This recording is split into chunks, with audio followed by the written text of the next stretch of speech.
இது மகிமை நேரம்.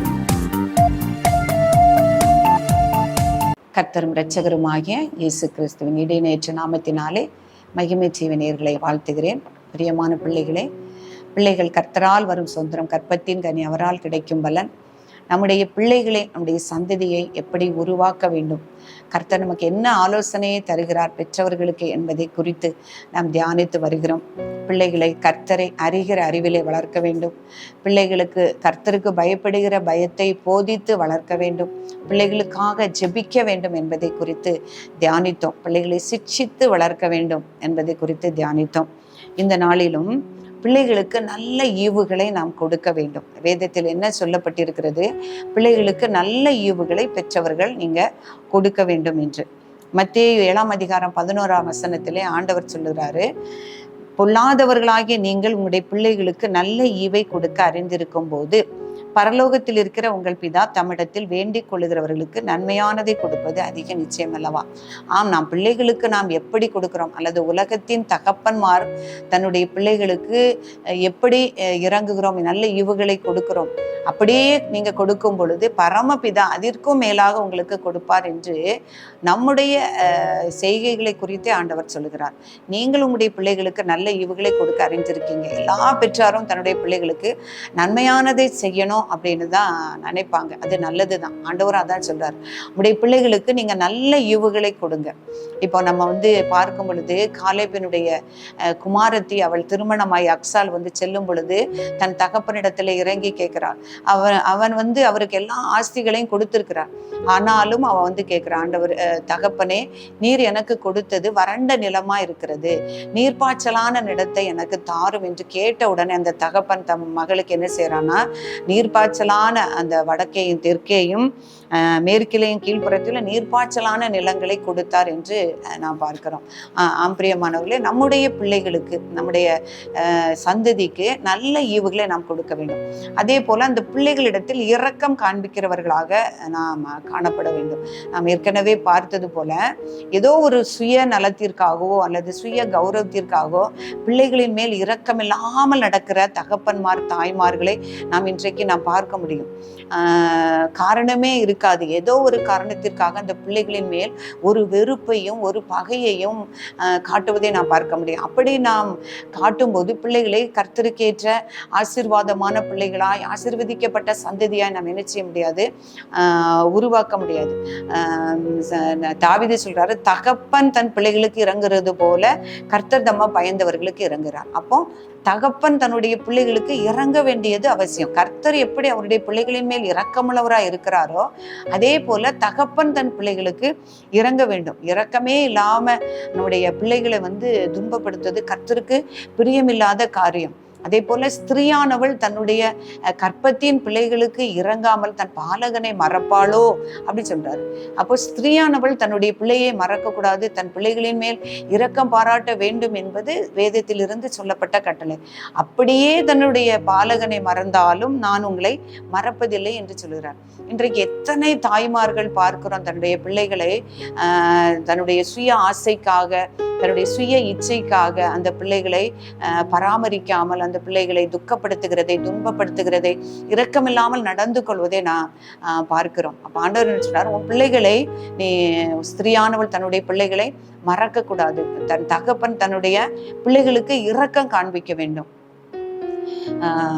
அந்த பிள்ளைகளை என்ன செய்யக்கூடாது, வெறுக்க கூடாதுன்னு சொல்றாரு. இப்ப எந்த குற்றம் நமக்கு விரோதமா இந்த பிள்ளைகள் செய்திருந்தாலும் அந்த பிள்ளைகளின் மேல் நாம் இறங்கி அவர்களை போதித்து நடத்த வேண்டும். நம்ம தாவீதை பார்க்கிறோம், அவனுடைய குமாரனாகிய அப்சலோம் அவனுக்கு விரோதமாக அநேக காரியங்களை செய்தான் என்று பார்க்கிறோம். அவனுடைய மகன் அப்சலோமினுடைய சகோதரி ஆகிய தாமாரை அவளுடைய அம்னோன் அவனை கற்பழித்த போது அவன் என்ன செய்கிறான், அவனை கொன்று போடுகிறான். அப்பொழுதும் தாவீது அவனுடைய முகத்தை காண பிரியமில்லாதபடி அப்சலோமை வெறுத்து காணப்பட்டாலும் அவன் போய் அவனை தன்னுடைய தகப்பனை பார்க்கும் பொழுது அவனை கட்டி முத்தம் செய்தான் என்று எழுதப்பட்டிருக்கிறது. அவனுடைய குற்றத்தை மன்னித்து அவனை வெறுத்து ஒதுக்கவில்லை என்று எழுதப்பட்டிருக்கிறது. அதே போல தகப்பனை, அவருடைய தாவீதை அந்த அப்சலோம் கொல்லுவதற்காக அந்த அப்சலோமுக்கு தப்பி அவன் தாவீது வனாந்திரம் வழியாய் போகும் பொழுதும் அந்த அப்சலோமை கொல்லுவதற்காக அந்த தாவீதினுடைய அந்த யோவாப் எல்லாரும் அவங்க போகும்போதும் சொல்றாரு, என்னுடைய பிள்ளையை, அதாவது பிள்ளையாகிய அப்சலோமை நீங்க மெதுவாய் நடத்துங்கள் சொல்றாரு. அப்போ என்னையே அவன் கொல்ல துணிஞ்சிட்டான், ஆனாலும் நான் என்ன செய்யறேன், அவன் மேல் நான் இரக்கம் வைக்கிறேன். அவனை கொல்லணும், அவனை அழிக்கணும் அப்படிங்கிறது தாவீதோட பிரியமல்ல. பிரியமானவர்களே, அப்போ தாவீது கர்த்தருக்கு பயந்து நடந்ததினால் தன்னுடைய பிள்ளையின் மேல் இரக்கத்தை காண்பித்து அங்க போருக்கு போகிற, அந்த யுத்தத்திற்கு போகிற ஒவ்வொரு இடத்துலயும் சொல்றான், பிள்ளையாகி அப்சலோமை நீங்க மெதுவா நடத்துங்கள் அப்படின்ட்டு. அப்போ யுத்தம் முடிஞ்சு, ஆனா அந்த யுத்தத்துல அப்சலோம் இறந்து போன பொழுது அந்த செய்தியை கேட்கும் பொழுது ஒவ்வொருவரையும் பார்த்து அந்த தாவீது கேட்கிறான், பிள்ளையாண்டான் சுகமா இருக்கிறானான் என்று கேட்கிறான். வருகிற ஒவ்வொரு இடத்திலும் கேட்கிறான், பிள்ளையாண்டான் சுகமா இருக்கிறானா என்று கேட்கிறான். பிரியமானவர்களே, நம் பெற்ற பிள்ளைகள் எந்த குற்றம் செய்தாலும் பாவம் செய்தாலும் அவர்கள் அழிந்து போக வேண்டும், அவர்கள் கொலை செய்யப்பட வேண்டும் என்று நாம் விரும்பக்கூடாது. அந்த பிள்ளைகளின் மேல் இறங்க வேண்டும். தன் தகப்பன் தன் பிள்ளைகளுக்கு இறங்குகிறது போல கர்த்தர் தமக்கு பயந்தவர்களுக்கு இறங்குகிறார் என்று எழுதியிருக்கிறபடி பிள்ளைகளுக்கு நாம் நல்ல ஈவுகளை கொடுக்க வேண்டும். பிள்ளைகளின் மேல் இரக்கம் உள்ளவர்களாய் நாம் காணப்பட வேண்டும். இன்னும் முக்கியமான காரியம் வேதத்திலே சொல்லப்பட்டிருக்கிறது, பிள்ளைகளிடத்தில் பட்சபாதம் காண்பிக்கிறவர்களாக காணப்படக்கூடாது. வேதத்திலே நாம் பார்க்கும் பொழுது இப்ப நம்ம யோசேப்பை குறித்து நான் பார்க்கிறோம். யாக்கோபு தன்னுடைய குமாரர் எல்லாரையும் அவர் கர்த்தருக்கு ஏற்றபடி வளர்த்தார் என்று பார்க்கிறோம். கர்த்தருடைய விசுவாசத்தின்படி வளர்த்தார் என்று பார்க்கிறோம். ஆனா யோசேப்பை அவன் அதிகமாய் நேசித்தபடியினால் மற்றவர்களை பார்க்கலாம் அவனிடத்திலே அன்பாய் இருந்தார் என்று பார்க்கிறோம். அப்போ இந்த ஒரு பட்சபாதம் என்ன நடந்தது அப்படின்னா, இது எல்லாம் கடவுளுடைய திட்டமே என்றாலும் அந்த சகோதரர்களால் அவன் பகைக்கப்படும்படியான ஒரு சூழ்நிலை உண்டாகிறது. அந்த பழி வாங்கும்படியான ஒரு சூழ்நிலை, அவனை எப்படியாவது கொன்று போட வேண்டும் என்கிற ஒரு பகைமை அந்த பிள்ளைகளுக்குள் உண்டாகிறதை குறித்து பார்க்கிறோம். அப்ப நாம் எப்பவுமே நிறைய குடும்பங்களை நான் பார்க்கும் பொழுது பெண் பிள்ளைகளுக்கும் ஆண் பிள்ளைகளுக்கும் ஒரு வித்தியாசம், ஒரு பட்சபாதம் காட்டுவாங்க. அதே போல சில பிள்ளைங்க நல்ல படிப்பாங்க அல்லது நல்ல புத்திசாலிகளா இருப்பாங்க, அந்த பிள்ளைகளை அதிகமாய் நேசிப்பாங்க. சில படிப்புல ஞானம் இல்லாத பிள்ளைங்க, அந்த பிள்ளைங்களை கொஞ்சம் நேசிக்க தவறிடுறாங்க. அப்ப இந்த பட்சபாதம் நான் என்ன செய்யக்கூடாது, பெற்றோர்கள் காட்டவே கூடாது. அது அந்த பிள்ளைகளுக்குள்ளே ஒரு பகையையும் ஒரு பழிவாங்குதலுக்குண்டான எண்ணத்தையும் உருவாக்கிவிடும். அப்போ அந்த யோசேப்பு மேல அப்படிப்பட்ட ஒரு காய்மகாரம் அல்லது ஒரு வெறுப்பு காணப்பட்டதற்கு காரணமே அவனுடைய பெற்றோர்கள் மற்றவர்களை காட்டிலும் யோசேப்பின் மேல் விசேஷித்த அன்பு வைத்ததினால்தான். அதே போல யாக்கோபு ஏசாவை பார்க்கும் பொழுது யாக்கோபை நேசித்தார்கள். ஏசாவே அவன் பிரஜாதியான ஒரு பெண்ணை திருமணம் பண்ணதின் நிமித்தம் அவன் மேல் தாங்களா இருந்தார்கள் என்று நம்ம வேதத்துல பார்க்கிறோம். ரெபேக்காள் ஏசாவுக்கு வர வேண்டிய ஆசீர்வாதங்களை ஏமாற்றி தன்னுடைய யாக்கோபுக்கு பெற்றுத்தர அந்த ரெபேக்காள் துணையா இருந்தாள் என்று பார்க்கிறோம். ஸோ அதே போல அந்த ஏசாவினுடைய உள்ளத்துல என்ன வருகிறது, யாக்கோபை நான் எப்படியாவது கொன்று போடுவேன். ஆதியாகமம் 26:35 பார்க்கும் பொழுது என் சகோதரனை யாக்கோபை கொன்று போடுவேன் என்று ஏசா தன் இருதயத்திலே சொல்லிக் கொண்டான் என்று பார்க்கிறோம்.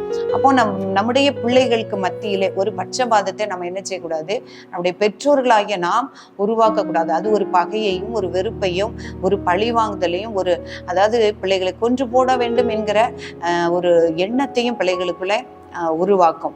அது பெற்றோர்களாகிய நாம் பிள்ளைகள் மேல் இரக்கம் பாராட்ட வேண்டும், நல்ல ஈவுகளை கொடுக்க வேண்டும், பட்சபாதம் இல்லாமல் வளர்க்க வேண்டும். இந்த ஆலோசனைகளை தான் கர்த்தர் நாம் பெற்றோர்களாகிய நாம் ஒவ்வொருவருக்கும் தருகிறார். நாம் ஜெபிப்போமா? பரிசுத்தமுள்ள எங்கள் அன்பின் ஆண்டவரே, உம்மை துதிக்கிறோம். இயேசுவே, உம்மை துதிக்கிறோம். உம்முடைய நாமத்தை மகிமைப்படுத்துகிறோம். இது கொடுத்த இந்த நாளுக்காக நேரத்திற்காக தேவரீர் உமக்கு நன்றி செலுத்துகிறோம். உம்முடைய வேதத்தை தியானிக்கும்படியான கிருபை தந்தீங்களேப்பா. உம்முடைய ஆலோசனைகளை கற்றுக்கொள்ள உதவி செய்தீரே. அப்பா உமக்கு நன்றி செலுத்துகிறோம். நீர் எங்களுக்கு கொடுத்த பிள்ளைகளை கர்த்தருக்கென்று நாங்கள் வளர்த்திடவும் சுவாமி ஆண்டவரே நித்திய மகிமையில் உமோடு கூட நாங்கள் வீட்டார் அனைவரோடும் சேரும்படியாய் இந்த சந்ததிக்காக ஜெபிக்கவும் போதித்து நடத்தவும் ஆண்டவரே நீர் எங்களுக்கு ஆலோசனைகளை கற்றுத்தந்தீர். அதற்காக தேவரீர் உமக்கு நன்றி செலுத்துகிறேன். அதை நாங்கள் கை கொள்ள எங்கள் ஒவ்வொருவரையும் நீர் பலப்படுத்த முடியாது ஜெபிக்கிறேன். எங்கள் மேலும் எங்களுடைய பிள்ளைகளின் மேலும் எங்கள் சந்ததியின் மேலும் உடைய ஆவியானவருடைய பலன் நிறைவாய் விளங்கும்படியாய் நாங்கள் ஜெபிக்கிறேன் சுவாமி. இந்த வசனத்தை கேட்டுக்கொண்டிருக்கிற ஒவ்வொரு பிள்ளைகளையும் கர்த்தர் தாமே நீர் ஆசீர்வதிக்கும்படியாய் ஜெபிக்கிறேன். பிள்ளைகள் பெற்றோருக்கு கீழ்ப்படியும் கர்த்தருக்கு பயந்து நடக்கக்கூடிய கிருபையை ஒவ்வொரு குடும்பத்திலும் நீர் கொடுக்கும்படியாய் நாங்கள் ஜெபிக்கிறோம் சுவாமி. எங்களை தாழ்த்தி அர்ப்பணிக்கிறோம். இயேசுவின் நாமத்தில் ஜெபிக்கிறோம் நல்ல பிதாவே, ஆமென்.